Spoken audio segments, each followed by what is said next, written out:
I have posted this before, but it fits this bill. I am not a good storyteller, so bear with me. A couple of years back, my best friend and I went on a road trip to the States for a music festival. Met up with some friends, saw lots of things and whatnot. One of our friends comes back home with us. He needed to get back home for school, and his buddies didn't want to head home yet. We decide to drive straight home in shifts. Took 24 hours for the full drive. Anyway, my story starts where I am driving, night shift at about 2 AM. It is a beautifully clear night, full moon, no clouds, middle of the summer party type night. While noticing all of these conditions, I also notice we have followed the GPS onto a back road and driven into a huge valley. Open fields, not another car or house in sight, and it is important to note that we have not seen anyone or anything relating to human presence for a few hours. Upon entering this valley, we lose our satellite signal. We have no satellite radio, no GPS, and no cell signal. Cool beans, doesn't really matter as I know we followed this road for a couple more hours. About 20 minutes after entering this valley, and after losing all our connections, we come upon a bridge. As we get closer, I see a car pulled out on the side of the road. Not uncommon, people sleep in pullouts when they can. What is uncommon is this car has all of its windows blacked out. With all of the light from the moon, we should be able to see at least partially inside, but it was completely black. Getting closer, we also realize that it has no license plate that we can see. No big deal, we assume that it is abandoned out here in the boonies. That is until we pass this vehicle, and almost immediately its lights turn on, and it pulls out behind us on the road. Now this is where it gets creepy. This vehicle starts tailgating us, in the middle of nowhere, and we can't see who is inside or anything.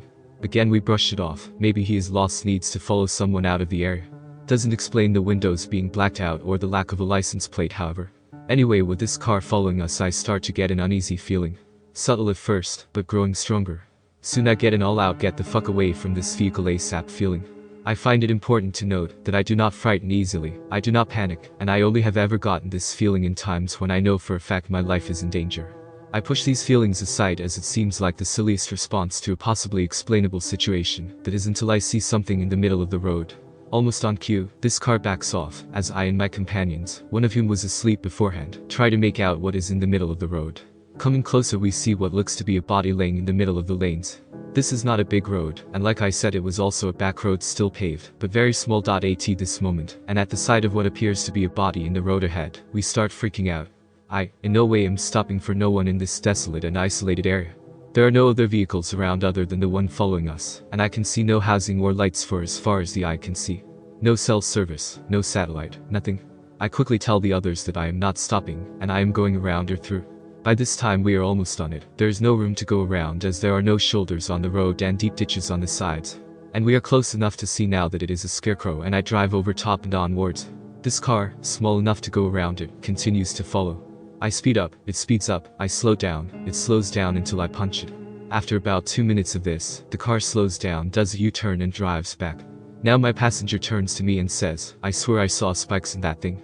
Lucky for us, we were driving a huge truck. The wheel span was bigger than the scarecrow on the road, and we never even touched it. It was another half hour before we reached cell services and the satellite picked back up. It wasn't until we reached home at 5 AM that we remembered. During this time there had been a couple of missing people reported in our province, ones who were on vacation and driving home from the States who never made it home or were ever found. I and my passengers fully believe that we escaped some crazy Wolf Creek type of death for ourselves.